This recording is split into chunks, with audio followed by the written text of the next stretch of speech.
Value addition കൊടുക്കാം. നമ്മുടെ existing സെറ്റപ്പിലേക്ക് value addition കൊടുക്കാനായിട്ട് ഒരു ഡൈവേഴ്സിഫൈഡ് പ്രോഡക്റ്റ് പുതിയൊരു ഇതുണ്ടാക്കാം, പുതിയ വെർട്ടിക്കൽസ് ഉണ്ടാക്കാം. ഞാൻ പറഞ്ഞ ആദ്യം ടെറിട്ടറി ഉണ്ടാക്കാം. ഇതെല്ലാം ചെയ്യുമ്പോൾ നമ്മുടെ സ്ട്രെങ്ത്ത്, ഒരു പുതിയ ബിസിനസ് എന്തു തുടങ്ങുന്നോ അതിൻ്റേതായ എല്ലാ കാര്യങ്ങളും നമ്മൾ കെയർഫുള്ളായിരിക്കണം. പക്ഷെ നമുക്ക് അഡ്വാൻറ്റേജ് ഉള്ളത്, നമ്മളൊരു ബിസിനസ് നടത്തി കുറേ കൊല്ലങ്ങൾ ഓടിച്ച് അല്ലെങ്കിൽ കുറേ കാലങ്ങൾ ഓടിച്ച് നമുക്ക് ഒരു ബേസ് കോൺഫിഡൻസും പ്രൂവ് ചെയ്ത് കഴിഞ്ഞു. അപ്പോൾ ആ സിസ്റ്റംസ്, പിന്നെ ഞാൻ മുമ്പൊരു പറഞ്ഞ മാതിരി ഒരു വാല്യൂ ബേസ്ഡ് ബിസിനസ് ഹൗസിൽ നിന്ന് ഇത് പോണെങ്കിൽ തീർച്ചയായിട്ടും അതിനൊരു വാല്യൂ അപ്പം തന്നെ കിട്ടും. പ്രോഡക്റ്റിനെക്കാളും കൂടുതൽ നമ്മൾ പലപ്പോഴും എക്സ്പീരിയൻസ് ചെയ്യാറില്ല.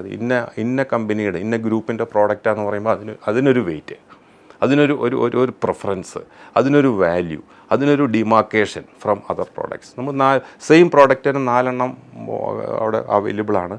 അപ്പോൾ പ്രൈസ് ആയിരിക്കില്ല നമ്മുടെ ഫാക്ടർ, ആ ബ്രാൻഡ്. അപ്പോൾ നമുക്ക് ആ ബ്രാൻഡ് എസ്റ്റാബ്ലിഷ്ഡ് ആണെങ്കിൽ അതും നമ്മുടെ ഒരു സ്ട്രെങ്ത് ആയിട്ട് കണക്കാക്കി എടുത്തു പോകാം.